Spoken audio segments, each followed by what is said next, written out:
दुर्गाए नमः। जय दुर्गे प्रिय दर्शकों, श्रीमद् देवी भागवत महात्म्य एक अत्यंत दिव्य और प्रभावशाली ग्रंथ जो देवी भगवती के प्रति श्रद्धा और भक्ति को प्रगाढ़ करता है। इसके पाठ से जीवन में अपार लाभ होते हैं। यह ग्रंथ भगवती की महिमा, उनकी शक्ति और उनके प्रभाव को प्रस्तुत करता है, जो मानसिक और आत्मिक शांति का स्रोत बनता है। इस ग्रंथ का नियमित पाठ व्यक्ति की अवस्थाओं को मजबूत करता है और जीवन में सकारात्मकता का संचार करता है। यह ग्रंथ मानसिक शांति प्रदान करने के साथ साथ जीवन में आने वाली कठिनाइयों और परेशानियों से मुक्ति दिलाने में भी मदद करता है। देवी भगवती की पूजा और उनके महात्म्य का गहन अध्ययन व्यक्ति को आध्यात्मिक उन्नति की दिशा में मार्गदर्शन करता है। जो लोग इस ग्रंथ का पाठ करते हैं उन्हें हर कार्य में सफलता प्राप्त होती है। यह ग्रंथ मानसिक तनाव को कम करता है, जिससे व्यक्ति का जीवन खुशहाल और समृद्ध बनता है। इसके अलावा यह व्यक्ति को समाज में सम्मान और प्रतिष्ठा प्राप्त करने में भी सहायक होता है। आध्यात्मिक उन्नति के साथ साथ श्रीमद् देवी भागवत महात्म्य का पाठ जीवन में सुख, शांति और समृद्धि लेकर आता है। प्यारे दर्शकों, आज इस वीडियो में हम आपको श्रीमद् देवी भागवत महात्म्य के तीसरे अध्याय सुनाएंगे, जिसमें राजा सुद्युम्न की कथा है। तो आप इस वीडियो के अंत तक बने रहना। अगर आपने हमारा चैनल स्पिरिचुअल देव ज्ञान सब्सक्राइब न किया हो तो सब्सक्राइब अवश्य करें, क्योंकि हमारी आने वाली सभी वीडियो आपके पास तक पहुंच जाती है। तो चलिए प्रारंभ करते हैं। सूत जी बोले, हे मुनिवर, अब आप लोग एक अन्य इतिहास सुनिए, जिसमें इस देवी भागवत के महात्म्य का वर्णन किया गया है।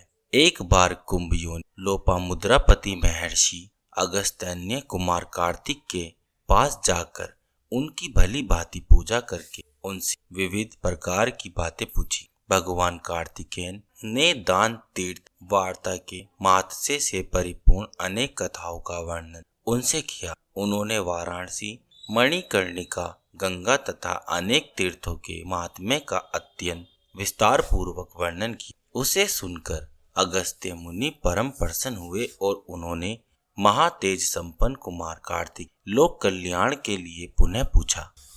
अगस्त्य जी बोले, हे तार्क रिपु, हे भगवान, हे प्रभु, आप मुझे देवी भागवत के महात्म्य तथा उसके श्रवण की विधि भी बताएं। श्रीमद् देवी भागवत नामक पुराण सभी पुराणों में अति श्रेष्ठ है। इसमें तीनों लोकों जननी साक्षात सनातनी भगवती की महिमा गाई गई। कार्तिकेय बोले, हे ब्राह्मण, श्रीमद् देवी भागवत के महात्म्य को विस्तार पूर्वक कहने में कौन समर्थ है? मैं इस समय संक्षेप में इसे कहूँगा, आप सुनिए। जो शाश्वती सच्चिदानंद स्वरूपा भोग तथा मोक्ष प्रदान करने वाली जगदम्बा है, वे स्वयं इस पुराण में विराजमान रहती है। अतएव हे मुने, इस श्रीमद् देवी भागवत उन जगदम्बिका की वाणमयी मूर्तियां हैं, जिसके पठन एवं श्रवण से इस लोक में कुछ भी दुर्लभ नहीं है। विवस्वान के एक पुत्र हुए, जो श्राद्ध देव नाम से प्रसिद्ध थे। संतान रहित होने के कारण उन राजा श्राद्ध देव ने वशिष्ठ मुनि की अनुमति से पुत्रेष्ट यज्ञ किया। तत्पश्चात मुन श्रद्धा देवी भरदिया श्रद्धा ने यज्ञ के होते से प्रार्थना की, हे ब्राह्मण, आप कोई ऐसा उपाय करें जिससे मुझे कन्या की प्राप्ति हो। अतः होता ने मन में कन्या प्राप्ति का संकल्प करते हुए आहुति डाली और उसके विपरीत भाव के फल स्वरूप एक कन्या उत्पन्न हुई, जिसका नाम इला रखा गया। इसके बाद पुत्री को देखकर उदास मन वाले राजा श्राद्ध देव ने गुरु वशिष्ठ से कहा, हे प्रभु, पुत्र प्राप्ति के आपके संकल्प के विपरीत यह कन्या कैसे उत्पन्न हो गई? यह सुनकर महर्षि वशिष्ठ ने ध्यान लगाया। इसमें होता का व्यतिक्रम जानकर इला को पुत्र बनाने की कामना से ईश्वर की शरण में गए। मुनि के तप प्रभाव और भगवान की कृपा से सभी लोगों के देखते देखते इला कन्या से पुरुष रूप में परिवर्तित हो गई। इसके बाद गुरु वशिष्ठ ने पूर्ण रूप से संस्कार करके उसका नाम सुद्युम्न रखा। वे मनुपुत्र सुध सभी नदियों के निधान भूत सागर की भांति सभी विद्याओं के निधान हो गए। कुछ समय बीतने पर सुधयुमन युवा हुए और एक दिन सिंधु देशियों घोड़े पर चढ़कर वे आखेट के लिए वन में गए। अपने सहचरों के साथ वे कुमार सुधयुमन एक वन से दूसरे वन में जाते हुए भटकते रहे और फिर संयोग से वे हिमालय की तलहटी के उस वन में पहुंच गए जहां किसी समय देवाधिदेव भगवान शंकर अपनी भार्या अपर्णा के साथ आनंदपूर्ण मुद्रा में रमण कर रहे थे। उसी समय भगवान शंकर के दर्शन की अभिलाषा से मुनिगण वहां आ गए और उन्हें देखकर पार्वती जी लज्जित हो गई। तब शिव एवं पार्वती को रमण करते देखकर उत्तम व्रत धारण करने वाले वे मुनिगण वहां से लौटकर बैकुंठ धाम की ओर चल दिए। तदंतर अपनी प्रियता को प्रसन्न करने के लिए भगवान ने उस अरण्य को शाप दे दिया कि आज से जो भी पुरुष यहाँ प्रवेश करेगा वह स्त्री हो जाएगा। तभी से पुरुषों ने उन वन में जाना त्याग दिया था और संयोग बस वहां पहुंचते ही सुधयुमन एक लावण्यमयी स्त्री के रूप में परिवर्तित हो गए। अपनी सभी अनुचरों को पुरुष से स्त्री तथा घोड़ों को घोड़ियों में रूपांतरित हुआ देखकर सुधयुमन आश्चर्यचकित हो गए। अब वह रूपवती तरुणी वन वन में विचरण करने लगी। एक बार वह बुद्ध के आश्रम के समीप पहुंची। स्थूल तथा उन्नत स्तनों वाली, बिंब फल के समान लाल होठों वाली, कुंदन फूल के समान सुवेद दांतों वाली, सुंदर मुख तथा कमल के समान नयनों वाली उस वर्ग सुंदरी तरुणी को देखकर कामदेव के बाणों से बिंधे हुए अंगों वाले भगवान बुद्ध उस पर मोहित हो गए। वह सुंदर भौं वाली युवती भी चंद्रपुत्र कुमार बुद्ध पर आसक्त हो गई और बुद्ध के साथ रमण करती हुई उसके आश्रम में रहने लगी। हे महर्षि अगस्त्य, कुछ समय बाद बुद्ध ने उस तरुणी से पुरुराव नामक पुत्र को उत्पन्न किया। इस प्रकार बुद्ध के आश्रम में रहते हुए कई वर्ष बीत जाने पर किसी समय उसे अपने पुत्र वृत्तांत का स्मरण हो गया और वह दुखित होकर आश्रम से चली गई। इसके बाद गुरु वशिष्ठ के आश्रम में पहुंचकर उन्हें प्रणाम किया और सारा वृत्तांत कहकर पुरुष तप की कामना करती हुई वह उसके शरणगत हो गई।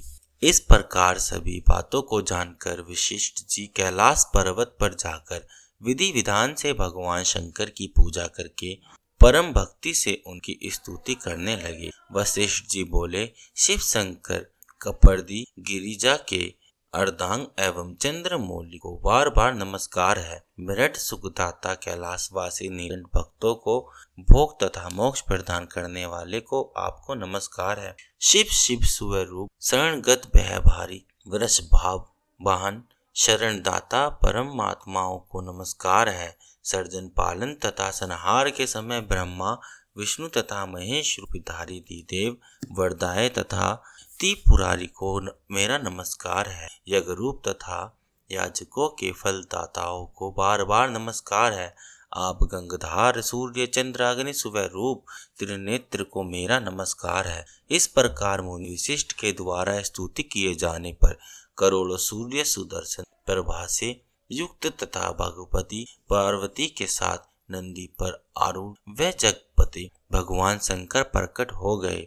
चांदी के पर्वत के समान प्रभाव वाले त्रिनेत्रधारी भगवान चंद्रशेखर शरण में आए हुए मुनि श्रेष्ठ वशिष्ठ से अत्यंत प्रसन्न होकर बोले, श्री भगवान ने कहा, हे विपर से आपके मन में जो भी इच्छा हो वह वर मांगी। उनके इस प्रकार कहने पर गुरु वशिष्ठ ने प्रणाम करके इला की पुरुष प्राप्ति के लिए उनसे प्रार्थना की। उसके बाद प्रसन्न होकर शंकर जी ने मुनि श्रेष्ठ वशिष्ठ से कहा कि 1 मास तक वह पुरुष रूप में तथा 1 मास तक नारी रूप में रहेगी। इस प्रकार शिव जी से वर प्राप्त करके महर्षि वशिष्ठ ने वर प्रदान करने के लिए सदा उत्सुक रहने वाली जगदम्बिका पार्वती को प्रणाम किया।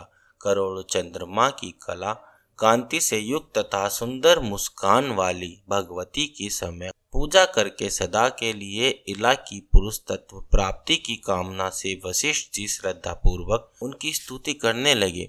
हे देवी, हे महादेव, हे भक्तों पर कृपा करने वाली भगवती, आपकी जय हो। हे समस्त देवों की आराध्य स्वरूपा और अति की आगार, आपकी जय हो। हे देवेश्वरी, हे शरणगत वत्सले, आपको बार बार नमस्कार है। हे दुख हारिणी, हे दुष्ट दानवों का नाश करने वाली भगवती, आपकी जय हो। हे भक्ति से प्राप्त होने वाली भगवती, हे महामाया, हे जगदम्बिके, हे भव सागर से पार उतारने के लिए का स्वरूप चरण कमल वाली, आपको नमस्कार है। आपके चरण कमलों की सेवा से ही ब्रह्मा, विष्णु तथा महेश आदि देवता विश्व के सर्जन, पालन तथा संहार हेतु सामर्थ्य प्राप्त करते हैं। पुरुषार्थ चतुष्टय धर्म, अर्थ, काम तथा मोक्ष प्रदान करने वाली हे देवेश्वरी, आप प्रसन्न हो। हे देवी, आपकी स्तुति करने में भला कौन समर्थ है, अतः मैं आपको केवल प्रणाम कर रहा हूँ। महर्षि वशिष्ठ जी द्वारा इस प्रकार भक्ति भाव से स्तुति किए जाने पर नारायणी पराम्बा दुर्गा भगवती तत्काल प्रसन्न हो गई। तदंतर भक्त जनों का दुख दूर करने वाली महादेवी ने मुनि वशिष्ठ से कहा, हे मुनि श्रेष्ठ, आप सदयुमन के घर जाकर भक्ति पूर्वक मेरा पूजा की। हे द्विज श्रेष्ठ, सदयुमन को 9 दिनों में मुझे प्रसन्नता प्रदान करने वाले श्रीमद् देवी भागवत पुराण का प्रेम पूर्वक श्रवण की। उसके श्रवण मात्र से उसे सर्वदा के लिए पुरुषत्व की प्राप्ति हो जाएगी। ऐसा कहकर भगवती पार्वती तथा भगवान शंकर अंतर्धान्य हो गए। इसके पश्चात वशिष्ठ जी उस दिशा को नमस्कार कर अपने आश्रम को लौट आए और सदयुमन को बुलाकर उनसे देवी की आराधना करने के लिए उन्हें आदेश दिया। आश्विन मास के शुक्ल पक्ष में जगदम्बिका विधिवत पूजा कर वशिष्ठ जी ने राजा को नवरात्र विधान के अनुसार श्रीमद् देवी भागवत पुराण सुनाया। इस प्रकार अमृत स्वरूप श्रीमद् देवी भागवत पुराण भक्ति पूर्वक सुनकर और गुरु वशिष्ठ पूजा वंदन करने सदयुमन ने सदा के लिए पुरुष तत्व प्राप्त कर ली। महर्षि वशिष्ठ ने सदयुमन का राज्याभिषेक किया और वे प्रजाओं को प्रसन्न रखते हुए धर्म पूर्वक भूमंडल पर शासन करने लगे। सदयुमन ने अत्यंत श्रेष्ठ दक्षिणा वाले भांति भांति के यज्ञ किए और अंत में पुत्रों को राजा का शासन सौंपकर वे देवी लोक को प्राप्त हुए। वे विप्र, इस प्रकार मैंने आप लोगों को इतिहास सहित देवी महात्म्य बता दिया। यदि कोई मनुष्य सद्भक्ति के साथ इसे पढ़ता तथा सुनता है तो वह देवी की कृपा से इस लोक में संपूर्ण कामनाओं की प्राप्ति करके अंत में देवी के परम सत्य स्वरूप सालोक्य को प्राप्त कर लेता है। तो बोलो जय जगदम्बिका।